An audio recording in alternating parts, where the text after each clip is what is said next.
we're still being targeted by race soldiers. We have been, this whole thing is because white kids are getting shot, so there's some liberal white people, they want to kind of do something about it and kind of stop the white supremacists in the NRA from targeting them. That's their thing.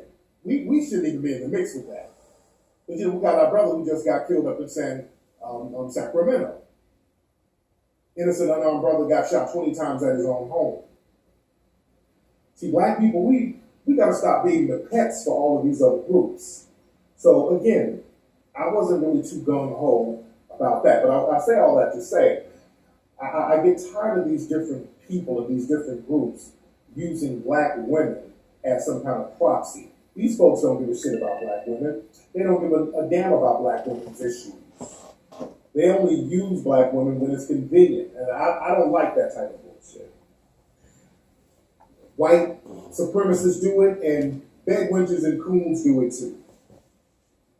A lot of bedwenches, when they get called out, all of a sudden they want to run and jump and hide behind black women when they get called out. And the average bedwench don't even look at herself as black. The average bedwench, she thinks she's something else. I was looking at something, I was in the hotel lobby today, and they had some kind of makeup line for women of color, and they had all these different women on here who are basically all black, but they kind of had that bedwench vibe, and they were talking about their ethnicity, and it was the funniest shit ever. You had women my color like, well, I'm Moroccan and French. Well, some of them jet black. Well, I'm Jamaican and Irish. Well, I'm Portuguese and Trinidadian. You understand what I'm saying? They were going all over the place to run from that blackness, boy. And look, I get it. I know. You know, being in a system of white supremacy, blackness is a threat. I get it. I know this. What's up, Jay Israel? But just the mind fuck that people put on themselves, that's bedwench talk. When you see somebody jet black talking about they Irish and Canadian and Barbadian and all this old shit, that's bedwench talk. That's bedwench talk, buddy. You dig? Motherfucker be jet ass black. Talking about they Greek. You understand? But the thing is, bedwenches do this thing whenever you call them out for lapping up under white daddy's ass. Oh, you can't say that about black women. So all of a sudden they try to act like they're the representatives of black women, which they could give less than a damn about black women. They could give less than a shit. That's why they don't ever do anything for sisters. They don't do shit for sisters. So I don't like people misusing black women to push their agenda. Getting black women and putting them on the forefront of these rallies. Because black women are the mothers of civilization. So, it's their nature to go in and try to help people.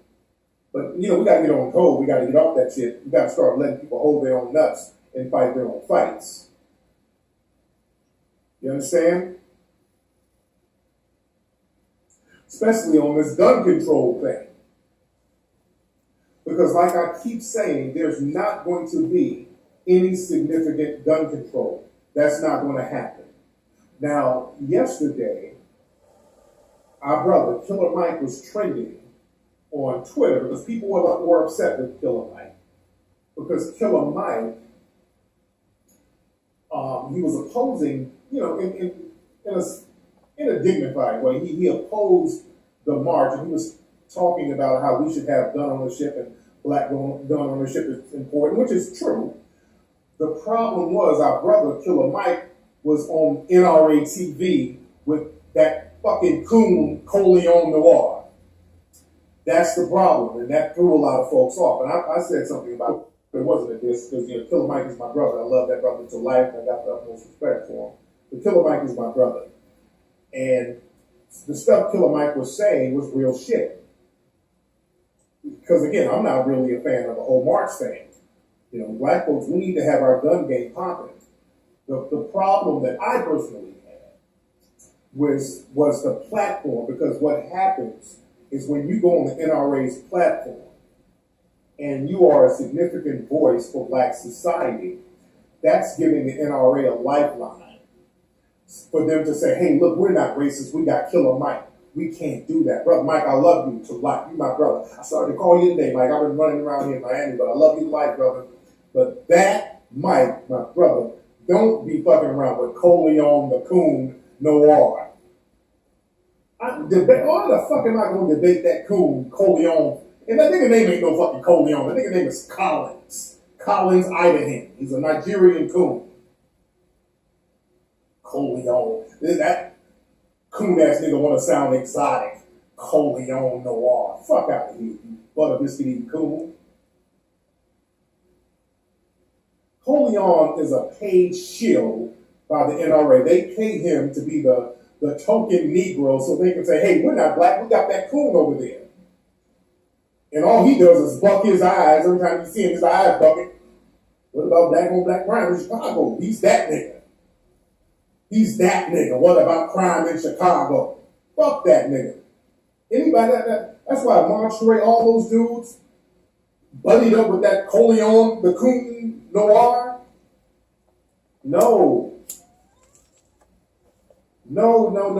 We can't do that. We got to be more politically savvy.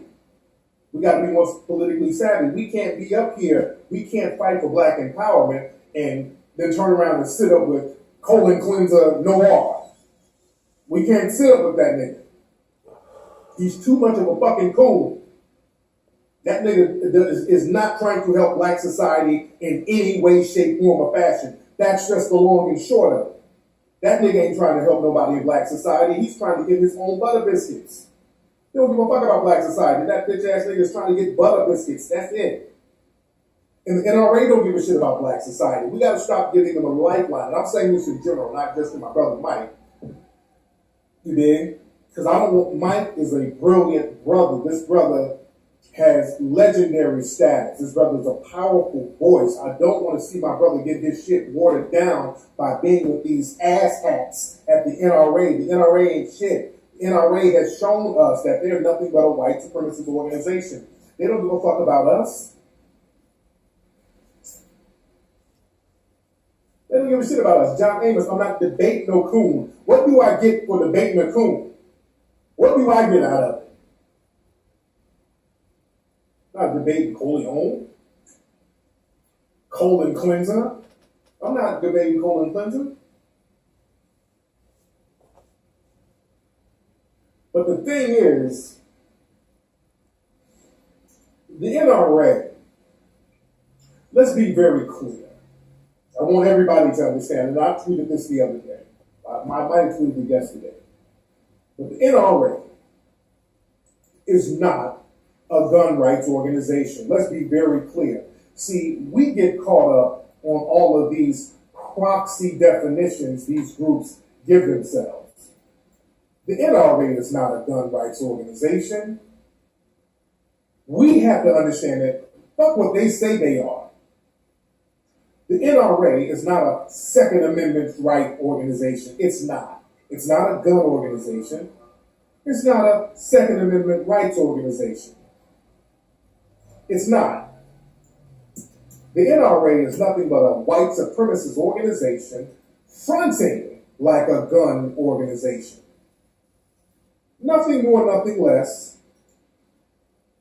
When you look at it from that perspective, there will be less confusion.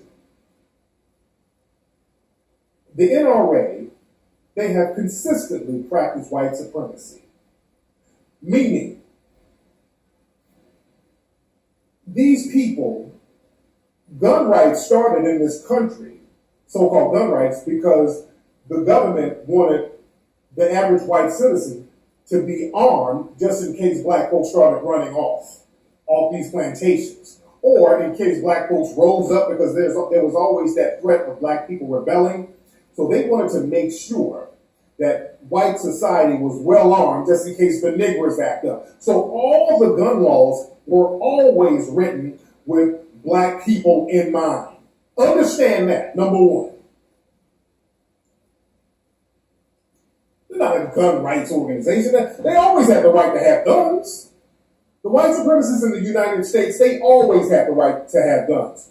Even when the early indentured servants were working for the planters, they got something called freedom dues, which is a form of reparations, but they got freedom dues. And part of the freedom dues, they got land, money, and a gun.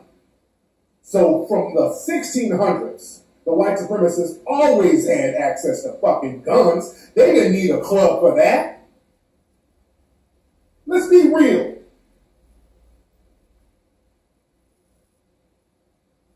So the thing is, the whole thing was, hey, we got the guns. Let's not let these niggers get no damn guns. That's what it's all been about. It's always been about that. It's always been about, let's keep these niggers in check. All these gun laws and gun clubs, all of it has been just that. Let's keep the niggers in check. That's why when it goes to people like Yndks getting killed, his Second Amendment right being violated, the NRA didn't pull out no public statement. They didn't say shit. They didn't do anything. They didn't protest. They didn't do nothing. They de facto co-signed it. And the NRA being a white supremacist organization, white supremacy, it thrives on lies and deception. And one lie that they love telling over and over again is that the NRA started as a civil rights organization to help black people fight the Klan, which is the biggest bold-faced crock of bullshit ever. That's a damn lie. They know it's a lie, and they keep saying it over and over again. That's how white supremacy does it. They keep telling the same lie over and over again. The NRA did not start to help black people fight the Klan during the 1800s. That's bullshit. That's just simply a lie.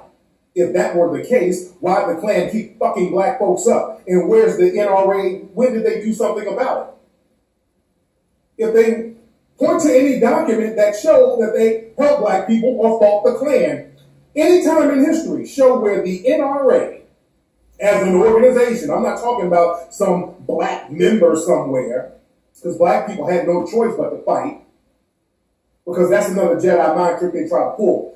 It'll be some black person who was a NRA member who fought, and they're like, hey, look, we the NRA, we fought the Klan.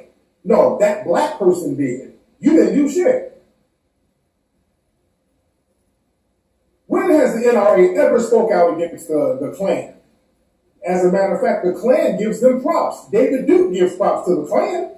The Klan, they're in the NRA now. The NRA didn't start to help black people at all. They didn't help black people during Jim Crow when black people were getting lynched. Where was all that help, NRA, if you helped black folks so much? Why were the Klan able to lynch us and burn down our community so much if you were so much help to us? Where were you? It's a lie. They never spoke out. Another lie they love to tell, they like to say, well, in the 1960s, the NRA helped civil rights groups fight the Klan. What they're talking about is Robert Williams. Robert Williams, he wrote a book called Negroes with Guns. And this is another Jedi mind trick they like to pull. White supremacists are masters of deception. Robert Williams got a charter from the NRA, meaning a piece of paper to start a little gun group in a black area. That's not them helping him. They just gave him a charter and said, okay, we'll sell you some bullets at a discount. That was basically it. So Robert Williams and his black group, they got into it with the Klan. But the NRA as an organization, they didn't help. As a matter of fact, not only did they not help Robert Williams had to go in exile. He had to leave the United States. He went into exile into Cuba and into China. The NRA didn't do shit. Show me where the NRA said something in support of Robert Williams. When? See, you got to understand history, so when they throw lies out there, you got to know history to dismantle their bullshit. The NRA never helped Robert Williams, and he was a charter member of the NRA. They didn't help him. That man had to go into exile for 10 years. NRA didn't do jack shit. NRA has consistently not only not done shit for black people, been specifically against black people. They were against the Black Panthers when the Black Panthers in the 1960s, speaking of the 60s, when the Black Panthers, Huey P. Newton was taking law classes up in San Francisco, and he came across a loophole in California law where it says you can carry a gun openly as long as you're not pointing the gun at nobody. That's when the Black Panthers started using that law to defend themselves, and the NRA did an about face and said, we need gun control because these niggas got guns. Now, magically, they came out for that. The NRA spoke out about that. Now, they supported the Mulford Act, which was in the 1967 Mulford Act. Look at that. They fully supported that. Officially supported that. They definitely came on out and said something about that. But when it comes to protecting black people's rights, all of a sudden, you don't hear nothing from them. Understand, the NRA, they came out against the rappers Ice-T and all these people rapping about guns. They came out against them. They've always had an anti-black agenda. Yes, look up the Mulford Act. That was the act. They also call it the Black Panther Gun Act, which basically, because the Black Panthers had guns, they overnight changed the law.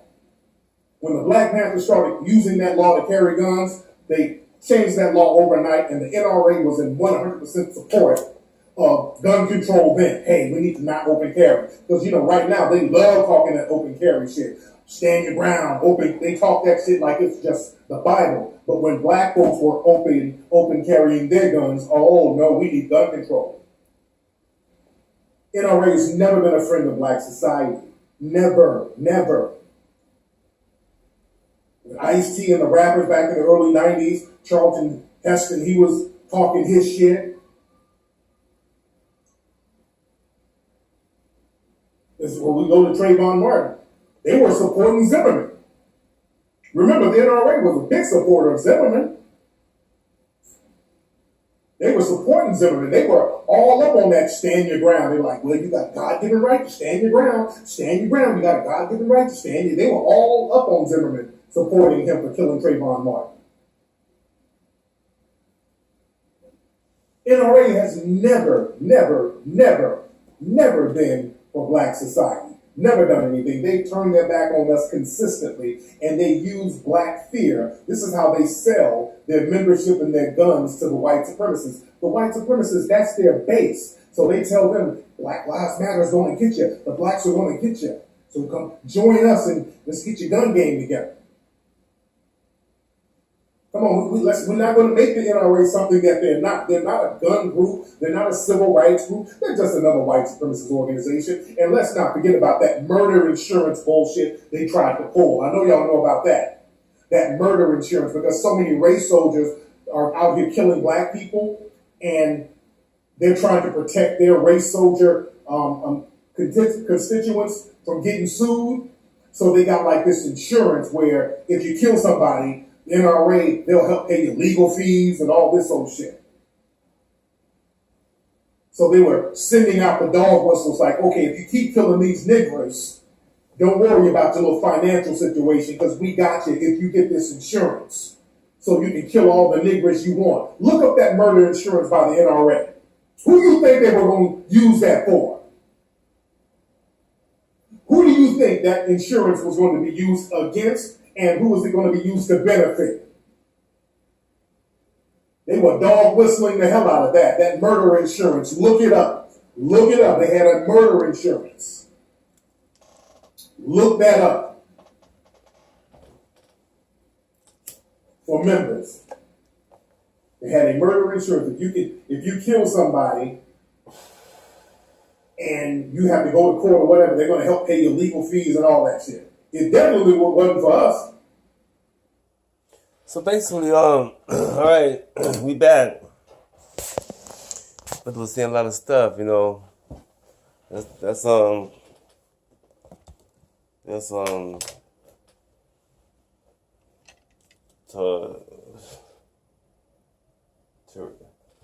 Taraji or Tyraq or Nasheed Ahmed. I mean, that's the boxer. But that's that story. You have to understand, though, what he was saying was true. I mean, as far as the women, in the beginning, we were talking about the women this, women that, you know. You understand, when I was coming up, those black women living in Orange County, Where I was living at, they were on. They didn't come to school even. They didn't come to school. A lot of real black girls, they didn't come to school all made up. They came to school to learn, get their education, take advantage. You know what I'm saying? So they was smart, man. Girls was smart. I remember around the time I was coming up in the '80s. You know what I'm saying? Those girls was getting smart, knowing shit. You know what I'm saying? That's why you have a lot of women be bosses now and stuff. Be, on top. I mean, you need them. They be smart. I mean, that's what I'm saying. You ain't doing nothing without no women. You know what I'm saying? If you want to get maybe make a big business. You know what I'm saying? But just think about it. Women, they have a strong ties when hold your ass down, nigga. They got a lot of power to hold your ass down, hold you back from anything. They use the women. The women. That's what they use. You know what I'm saying? That's all we got, I mean, I did what I did, but you have to understand, we don't have a sense of understanding because you've been being bamboozled and dumbed down. You gotta understand, man. You gotta go to the facts. You know what I'm saying? Because you understand. You're talking about the guns, this and guns, that. And, man, it's not the guns. People put so much emphasis on the guns. I mean, I was 13 Bravo. 13 Bravo field artillery. Come on. Where's the big gun? 109 Howitzer. The 110. Come on. These are big tanks. The big guns. We have the big guns. And it takes about what? How many people? About 8 people or something like that on a gun? Or 6 or something like that? I forgot. It's been a long time. How many people team of... But it's like that many people that has to work on that one big old gun. Because the road, you gotta drive it, you gotta navigate it, you gotta do all kind of stuff. You gotta shoot it. Listen, I used to finger pop.